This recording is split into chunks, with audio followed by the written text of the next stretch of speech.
বাবু, তুই তো অনেকদিন পর বাইরে থেকে বাড়ি আসলি, যা দুদিন তোর মামাদের বাড়ি থেকে ঘুরে আয়।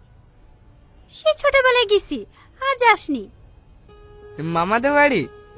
হ্যাঁ, তোর মামা বারে বারে ফোন করে বলছে রোহনকে পাঠিয়ে দাও, রোহনকে পাঠিয়ে দাও। যা কদিন ঘুরে আয়। সাথীও তোর কথা বলছিল। সাথী?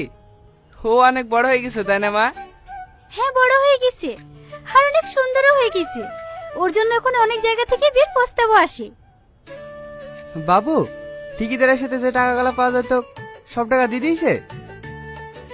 না আব্বা, 4 লাখ টাকা দিয়েছে, আর 1.5 লাখ টাকা পাওয়া যাবে।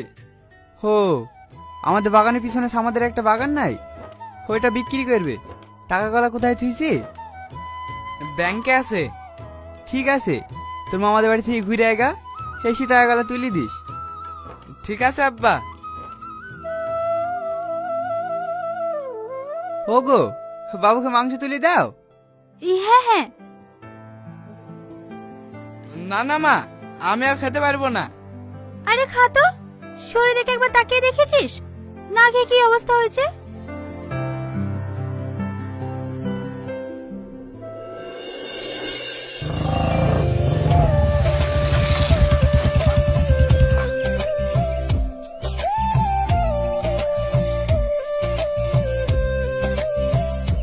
মামি, মামি।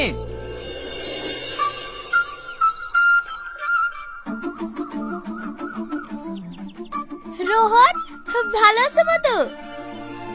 হ্যাঁ মামি, ভালো আছি। হ্যালো মামি। বাড়ির সবাই ভালো আছে তো? হ্যাঁ, সবাই ভালো আছে। মামা কোথায় গেছে?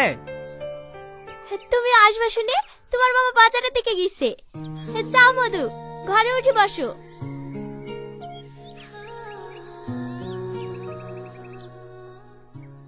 কি রে, তুই তো অনেক বড় হয়ে গেছি। তুই আবার ছোট আছিস নাকি? ভালো আছি।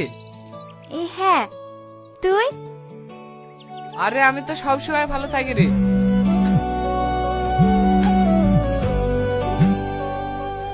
হ্যাঁ বলো। কোথায় আছো? এই একটু মামাদের বাড়ি এসছি, বিকালেই চলে যাব। ঠিক আছে। গার্লফ্রেন্ড নাকি? আরে না না, সামাদ ভাইয়ের বউ ফোন করেছিল। অনেকদিন পর বাইরে থেকে বাড়ি এসছি তো, তাই কোথায় আছে জিজ্ঞেস করলো। কি রে, ওইখানে দাঁড়িয়ে থাকলি যে? রোহনকে চাটা করে দে। হ্যাঁ মা, দিছি। তুই ঘরে গিয়ে বস গা, আমি তোর লেগে চা করে নিয়ে আসছি।